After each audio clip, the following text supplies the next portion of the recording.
ये बात तो आप में से भी कई सारे लोग मानेंगे कि फॉरेन पॉलिसी के मामले में यानी विदेश नीति के मामले में मोदी सरकार ने कई सारे ऐसे फैसले किए हैं जो इतिहास में दर्ज होने वाले हैं, और आज ऐसा ही एक हिस्टोरिक फैसला किया है। वर्ल्ड न्यूज मिडिल ईस्ट में ईरान कॉन्फ्लिक्ट, भारत, अमेरिका और टर्की से संबंधित हमने आपके लिए छांटकर काफी सारी लेटेस्ट ब्रेकिंग न्यूज कवर की हैं। जल्दबाजी में आप ये सारी वर्ल्ड न्यूज या करंट अफेयर्स मिस करने वाले थे, ये आपको और कहीं नहीं मिलेंगी, इसलिए वीडियो को एंड तक देखिएगा। सबसे पहले बात करते हैं भारत और अमेरिका के बारे में। ये चीज कबूल करने में हमें कोई भी शर्म नहीं है कि जब अमेरिका में प्रेसिडेंशियल इलेक्शंस हो रहे थे उसमें हम एंड इवन आप में से भी कई सारे लोग भारतीय मूल की कमला हैरिस के खिलाफ डोनाल्ड ट्रंप को सपोर्ट कर रहे थे।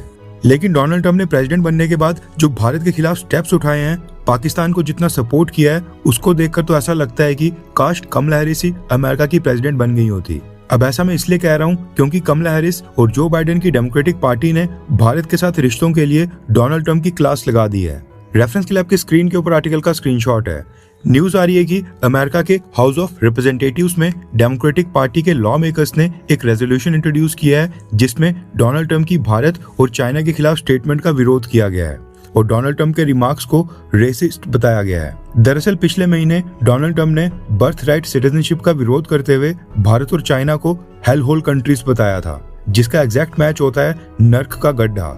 ऐसी जगह जहां पर लाइफ बिताने के लिए कंडीशंस नर्क से भी बुरी हों, बहुत ही गंदी या फिर खराब जगह के लिए बोला जाता है। इसी कमेंट के ऊपर रिपब्लिकन पार्टी के लॉ मेकर्स ने एक रेजोल्यूशन इंट्रोड्यूस किया है जिसमें कहा गया है कि अमेरिका के प्रेसिडेंट को भारत के लिए ऐसी भाषा का इस्तेमाल नहीं करना चाहिए था। अमेरिका के प्रेसिडेंट को रेसिज्म और भेदभाव की आलोचना करना चाहिए, ना कि खुद ही रेसिज्म करके भेदभाव को बढ़ावा देना चाहिए। इस तरह की प्रोपेगेंडा की अमेरिका में कोई जगह नहीं है, क्योंकि इमिग्रेंट्स जो दूसरी कंट्री से अमेरिका आए हैं वही हर दिन अमेरिका को और भी ताकतवर बनाने में योगदान दे रहे हैं। इस तरह की डिस्गस्टिंग एंड हेटफुल यानी कि घिनौनी, शर्मनाक और नफरत भरी बातें जिन्हें यूनाइटेड स्टेट्स के प्रेसिडेंट प्रमोट कर रहे हैं, सिर्फ आग में घी डालने का काम करेंगी, क्योंकि एंटी एशियन नफरत पहले ही अमेरिका में तेजी से बढ़ रही है।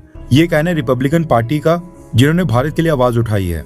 अब ये रेजोल्यूशन हो सकता है कि 4 से 5 महीने के बाद होने वाले मिड टर्म इलेक्शंस के कारण आया हो, लेकिन ये भी सच है कि कमला हैरिस की डेमोक्रेटिक पार्टी सच में इंडियन इमिग्रेंट्स के हक के लिए लड़ते दिखाई दे रही है और डोनाल्ड ट्रंप को इंडियन इमिग्रेंट्स से कोई फर्क नहीं पड़ता है, क्योंकि majority Indian immigrants Donald Trump या उनकी पार्टी को सपोर्ट ही नहीं करते हैं, क्योंकि वो खुद और उनकी पार्टी इमिग्रेशन के ऊपर काफी रिस्ट्रिक्शंस लगाती है। नेक्स्ट अपडेट आ रही है भारत और म्यांमार को लेकर।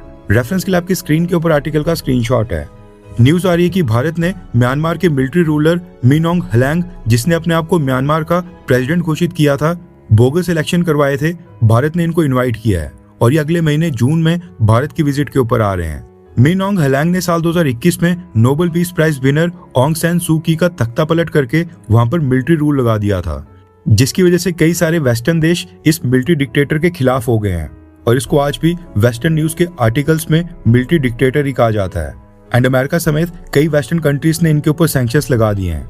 खास बात यह है कि ये इससे पहले रशिया और चाइना भी गए थे, यानी कि रशिया और चाइना ने भी मिन ऑन्ग हलैंग को इनवाइट करके होस्ट किया था। चाइना ने पिछले साल मिन ऑन्ग हलैंग को एससीओ समिट में भी इनवाइट किया था, जहां पर प्रधानमंत्री मोदी ने वहां पर इनके साथ साइडलाइंस पर मुलाकात की थी। भारत क्योंकि सैन्य शासन या मिलिट्री रूलर्स को सपोर्ट नहीं करता है और अमेरिका, फ्रांस एंड ब्रिटेन भी म्यांमार के मिलिट्री रूल के खिलाफ हैं, इसलिए भारत अभी तक मिन ऑन्ग हलैंग के साथ थोड़ी दूरी बना रहा था। लेकिन अब भारत ने फैसला किया है कि हम म्यांमार की नई रियलिटी को एक्सेप्ट करते हुए रशिया और चाइना की तरह मिलिट्री डिक्टेटर प्रेसिडेंट मिन ऑन्ग हलैंग के साथ भी रिलेशंस को नॉर्मलाइज करेंगे।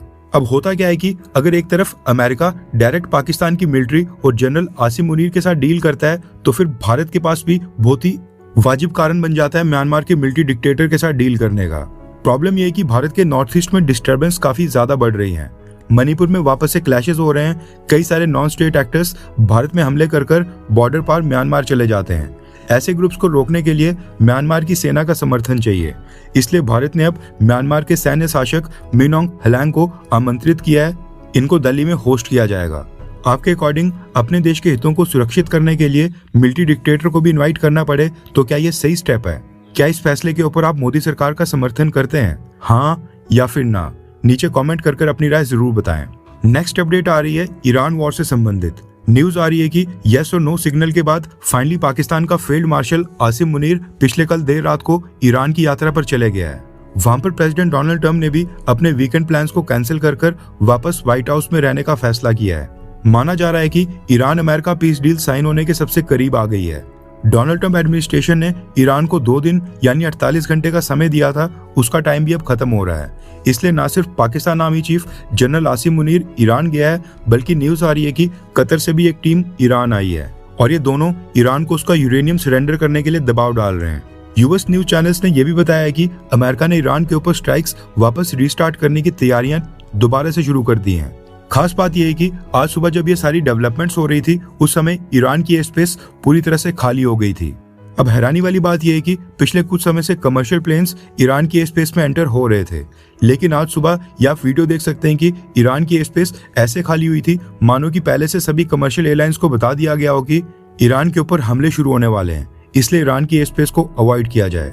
न्यूज आ रही है कि ईरान ने भी एक नोटाम जारी करके यानी कि नोटिस टू एयरमैन जारी करके अपने वेस्टर्न रीजन की थोड़ी सी एयर स्पेस के ऊपर मंडे यानी सोमवार तक रिस्ट्रिक्शंस लगाई हैं।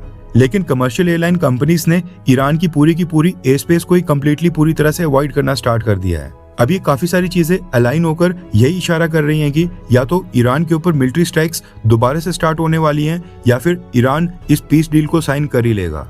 अब देखते हैं इनमें से क्या होता है।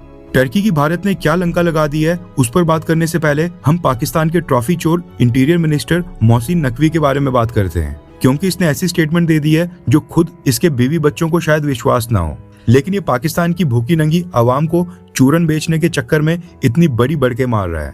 रेफरेंस के लिए आपकी स्क्रीन के ऊपर आर्टिकल का स्क्रीनशॉट है। न्यूज आ रही है कि पाकिस्तान के इंटीरियर मिनिस्टर मोहसिन नकवी ने एक प्रेस कॉन्फ्रेंस में ऑपरेशन सिंदूर के ऊपर कमेंट करते हुए कहा है कि पिछले साल जो भारत और पाकिस्तान के बीच लिमिटेड स्केल के क्लैशेस हुए थे, उसमें पाकिस्तान के ड्रोन्स बॉर्डर पार कर दिल्ली में प्राइम मिनिस्टर नरेंद्र मोदी का जो आवास है यानी कि पीएम रेजिडेंस है, उसके ऊपर पाकिस्तान के ड्रोन घूम रहे थे, जिसके बाद भारत घबरा गया था। मोहसिन नकवी ने कहा कि जब भारत ने पाकिस्तान के ऊपर ड्रोन हमले किए तो उनके कई सारे ड्रोन हमारे शहरों की तरफ आए, जिसके बाद पाकिस्तान सेना एक्टिव हो गई और उनको गिराना शुरू किया। इसके बाद जब हमने ड्रोन चलाए तो भारत उनको रोक नहीं सका और हमारे ड्रोन्स ने दिल्ली तक जाकर वहां पर दहशत फैला दी थी। और जब पाकिस्तान के ड्रोन प्रधानमंत्री मोदी के रेजिडेंस के ऊपर घूमने लगे, यहाँ पर मंडराने लगे, उसके बाद भारत घबरा गया था। ऐसा कहना है इस ट्रॉफी चोर मोहसिन नकवी का। नेक्स्ट अपडेट आ रही है भारत, टर्की और साइप्रस को लेकर, क्योंकि इस न्यूज ने टर्की के कई सारे थिंक टैंक्स और टर्किश न्यूज चैनल्स के होश उड़ा दिए हैं। और टर्की ने भी कभी नहीं सोचा होगा कि कश्मीर मुद्दे के ऊपर भारत को टारगेट करने की इतनी बड़ी सजा मिलेगी। ये तो हम पिछले कल भी बात कर चुके हैं कि पिछले कल साइप्रस के प्रेसिडेंट निकोस क्रिस्टोडुलाइड्स और प्रधानमंत्री मोदी के बीच बायलैटरल मीटिंग हुई है, जिसमें भारत और साइप्रस ने अपने डिप्लोमेटिक रिलेशंस को अपग्रेड कर कॉम्प्रिहेंसिव से स्ट्रेटेजिक पार्टनरशिप कर दिया है। लेकिन एक सबसे इंपॉर्टेंट न्यूज आ रही है, वो है भारत और साइप्रस के बीच डिफेंस डील को लेकर। साइप्रस टर्की का कट्टर दुश्मन है और टर्की ने भी पाकिस्तान की तरह साइप्रस के बड़े हिस्से के ऊपर साल 1974 में कब्जा किया हुआ है। साइप्रस चाहता है कि वो किसी भी कीमत के ऊपर टर्की से अपना नॉर्दर्न पार्ट वापस ले ले। इसके लिए अब साइप्रस ने अपनी सेना को मजबूत करने का फैसला किया है। लेकिन खास बात यह है कि साइप्रस की सेना को मजबूत करने में इनकी मदद करेगा भारत। रेफरेंस के लिए आपकी स्क्रीन के ऊपर आर्टिकल का स्क्रीनशॉट है। न्यूज आ रही है कि साइप्रस ने भारत से एक्सप्रेस किया है कि वो भारतीय डिफेंस इक्विपमेंट परचेज करना चाहते हैं, क्योंकि भारत के वेपन्स बैटल टेस्टेड हैं और ऑपरेशन सिंदूर में भी इनका टेस्ट हो गया है। लिटरली ये वर्ड्स साइप्रस के ऑफिशियल ने इस्तेमाल किए हैं। साइप्रस ने कहा है कि हमें भारत की कैपेबिलिटीज का एहसास है, इसलिए वो भी चाहते हैं कि भारत अपने बैटल टेस्टेड वेपन्स उनके साथ शेयर करें, यानी कि उनको सेल करें। अभी तो खैर ये कंफर्म नहीं है, लेकिन न्यूज आ रही है कि साइप्रस को भारत के एंटी ड्रोन सिस्टम्स में काफी इंटरेस्ट है, क्योंकि भारत ने ऑपरेशन सिंदूर में टर्किश ओरिजिन के ड्रोन्स को भी सक्सेसफुली मार गिराया था, जो पाकिस्तान ने टर्की से परचेज किए थे। अब क्योंकि साइप्रस के ऊपर भी टर्किश ड्रोन का खतरा है, इसलिए साइप्रस चाहता है कि भारत उनको अपना एंटी ड्रोन सिस्टम दे, जो टर्की के ड्रोन्स को टेक डाउन करने में सक्षम हो। इसके साथ ही न्यूज आ रही है कि साइप्रस भारत के साथ मिसाइल डिफेंस सिस्टम की भी एक डील करना चाहता है, लेकिन अभी तक भारत ने कहा है कि हम इसके ऊपर विचार करेंगे। अब ये देखना इंटरेस्टिंग होगा कि भारत साइप्रस को एंटी ड्रोन सिस्टम या मिसाइल डिफेंस सिस्टम बेचता है या फिर नहीं, क्योंकि एक बार हमने टर्की के दुश्मन को वेपन बेच दिए तो उसके बाद फिर यहाँ से वापस आने का कोई भी ऑप्शन नहीं होगा। इसके साथ ही न्यूज आ रही है कि भारत और साइप्रस ने bilateral defence cooperation 2025 to 2031 sign कर लिया है, यानी अगले 5 साल तक भारत और साइप्रस डिफेंस के क्षेत्र में एक दूसरे के साथ साझेदारी करेंगे और Cyprus defence and space industry cluster और India society of Indian defence manufacturers के बीच एक मेमोरेंडम ऑफ अंडरस्टैंडिंग यानी MOU भी साइन किया गया है। लेकिन सबसे इंटरेस्टिंग एग्रीमेंट है technical arrangement on search and rescue, यानी सर्च एंड रेस्क्यू ऑपरेशन करने में भारत और साइप्रस एक दूसरे की मदद करने के लिए अपने सैन्य संसाधन भी डिप्लॉय कर सकते हैं। हमें पता है कि भारत अपने लिए खुद सर्च एंड रेस्क्यू करने में सक्षम है। ये एग्रीमेंट इनडायरेक्टली भारत की नेवी को साइप्रस के पोर्ट्स के ऊपर डॉक करने का रास्ता खोलेगा और इसकी मदद से भारत और साइप्रस की सेना और भी करीब आएंगी। टर्की को ये डिफेंस एग्रीमेंट्स काफी खल रहे हैं और टर्की के न्यूज चैनल्स ने भी भारत की आलोचना करना स्टार्ट कर दिया है और कहा है कि भारत धीरे धीरे टर्की को घेरने के लिए टर्की के सभी दुश्मन देशों के साथ खुद तो अपने रिलेशनशिप स्ट्रॉन्ग कर रहा है, लेकिन इन सबको भी इकट्ठा कर रहा है। मगर सच्चाई ये है कि इस चीज की शुरुआत भी टर्की ने ही पहले की थी। हर 24 घंटे के अंदर जियोपॉलिटिक्स में बड़े फेरबदलाव और उलटफेर हो रहे हैं और भारत के लिए नए चैलेंजेस आ रहे हैं। कोई देश अपने फैसले से पलट रहा है तो कोई देश ब्लैकमेलिंग के ऊपर उतर आया है। सभी देश एक दूसरे को नीचे लगाने की कोशिश कर रहे हैं। इन सब के बीच हमारा भारत किसी भी देश से पीछे न रह जाए, इसके लिए मोदी सरकार लगातार कोशिशें कर रही है। एंड भारत की foreign policy, defence news, economy और ग्लोबल अफेयर्स का सही एनालिसिस हमारे चैनल इंडियन अफेयर्स का मिशन है और ये मिशन आपके सपोर्ट के बिना अधूरा है।